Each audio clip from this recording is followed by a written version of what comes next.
Yeah, I was asked to talk on the subject of immortality, out of all things. Immortality is obviously as beefy a subject as can be, you know.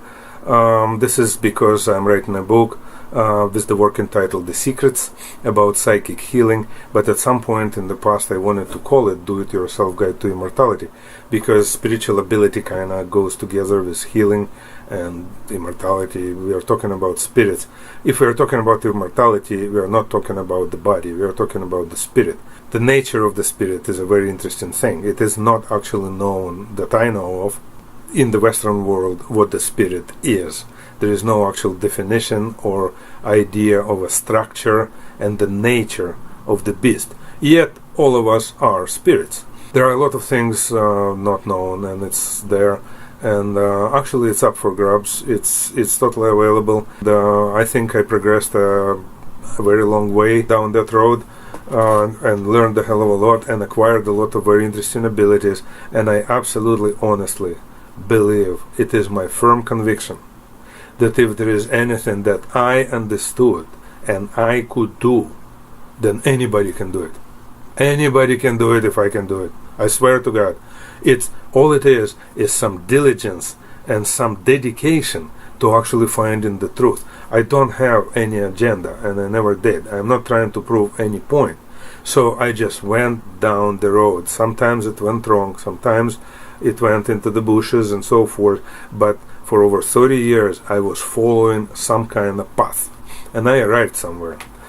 So now, talking about immortality, here's the situation. There is nothing else you can do. You cannot die.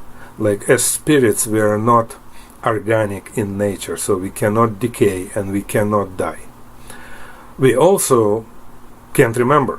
So this immortality actually doesn't seem to do us any good. In fact, we carry a very long, very huge luggage with us of previous mistakes and upsets and misdeeds and all kinds of crimes and shady deals and pain and so forth from the past that is completely hidden, and it acts itself out in this lifetime and so forth. So this immortality is actually a pain in the butt, to be honest.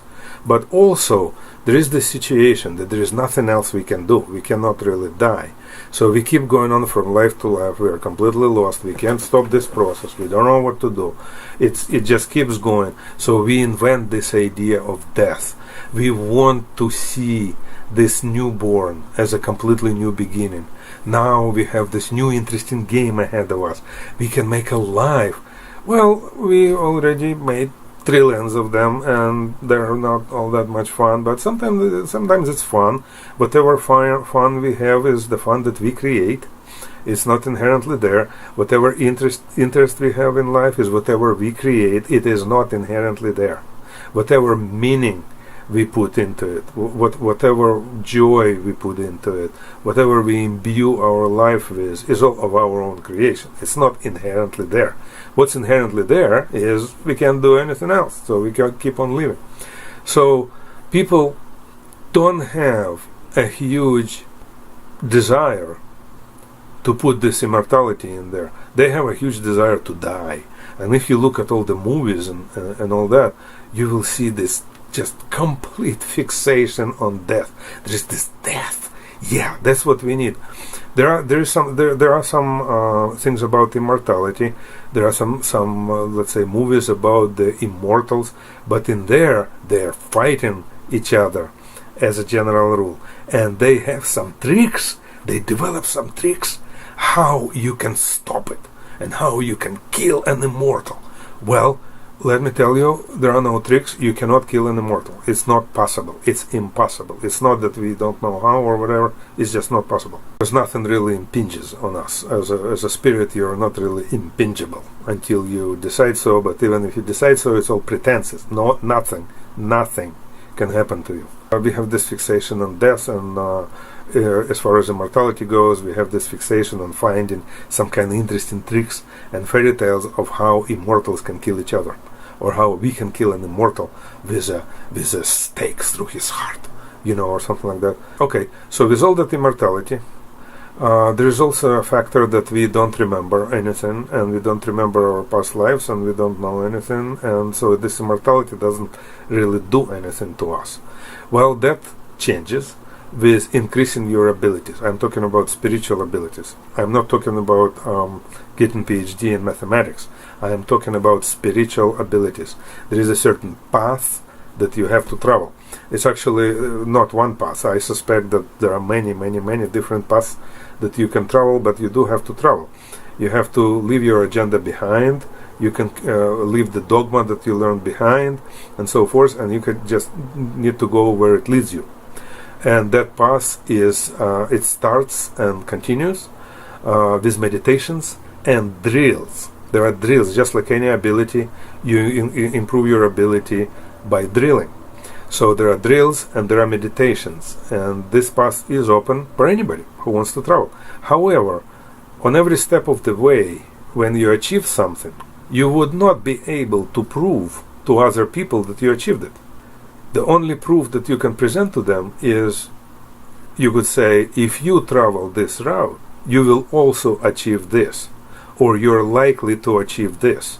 But if you don't want to follow this route, then I have no proof for it. Let's say I was flying B-17s in the British Air Force during World War II. And how am I supposed to prove that to you? And why would they even want to prove that to you?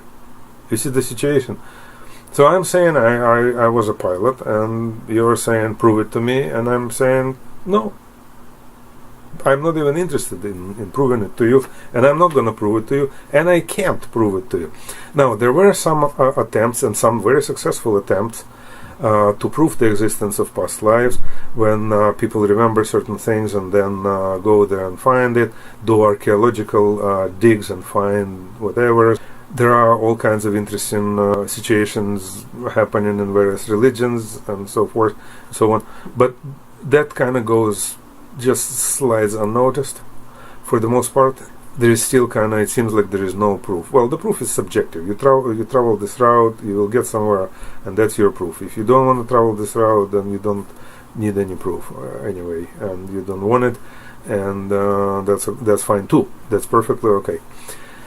So, but the route is there, and if you want to know more, read any of my books, especially The Golden Fleece. I would recommend The Golden Fleece, or write to me. You can contact me on Facebook, Michael Priv, on Twitter, on LinkedIn. I'm more active on LinkedIn.